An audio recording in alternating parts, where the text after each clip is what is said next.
I can tell you without getting myself in trouble, I can tell you the heaviest rider and what that's involved. And it's old school. It's old school. Like that. Okay. All right, let's hear it. It's the legend of the industry himself, Mr. Tiesto. Okay. So his college tour in 2011, in addition to what they brought on tour, which was a full Jaeger machine, like this is back when Jaeger. Actually, don't you guys still drink Jaeger? I'm not a big Jaeger guy. It's been a minute, but I wouldn't like turn it down right now. I wouldn't turn it down. I wouldn't turn it down right now. Right now. Full Jaeger machine, and I would say, in 2011, probably $2,000 of retail, not like club markup alcohol, like between the wine, the champagne, lots of bottles. And I mean, listen, he came out on listen, I will say this about Tice.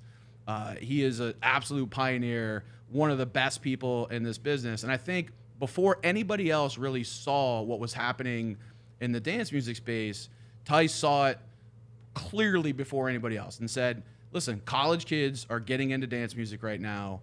I need to sort of reinvent myself and get myself in front of colleges. And he did it right. I'll never forget this when we cut the deals to do these Tiesto shows. We did them in the Northeast and college towns like UMass, Penn State, and Albany and UNH, like weird places they would never play now.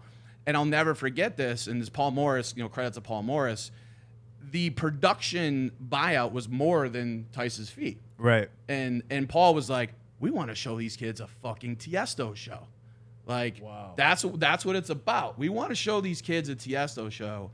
And, he brought Porter Robinson and Hardwell and, Tommy Trash. He brought like a lot of up and coming artists. He's always been one of those guys that has brought people along with him and sort of recognized what was next. And that college tour, I'll never forget, like set him up, I believe, in this space to just be so much bigger. Because it was like Dayglow days when, Dayglow was massive. Yeah. But from an artist perspective, people weren't really coming out to see artists in arenas, DJs in arenas. But he was the first. And, kudos to Tice for understanding that, like, the college market was the key to, like, the dance music scene exploding beyond, what it was from an underground perspective. So, but the rider was very expensive. Yeah, it's a little bit of alcohol, we'll say. Just it's like a European thing where they'll put like wine on their rider and then just bring it home and then they'll just like collect it. Because I know in some of these European countries they can't buy wine like that for some reason. So it's like it's kind of smart if you think about it. Because if I put a bottle of like Tito's or what's like a more fancy vodka, it's not going to appreciate in value. Yeah. Oh, what he had was Stoli Elite. Ooh. That's vodka, right? Yes, it was a vodka, but it was like the high end. Before there was like everything. Greg, it was like Stoli Elite, and it was in this crazy bottle. We had to like drive 40 minutes to even find it in these like podunk towns. Like Stoli, I walk into like a package store in New Hampshire and say, "Hey, do you guys have Stoli Elite?" And they look at me like I'm an absolute idiot. But we had to find it. Tice wanted it. By the way, nothing got spared. Nothing got taken home.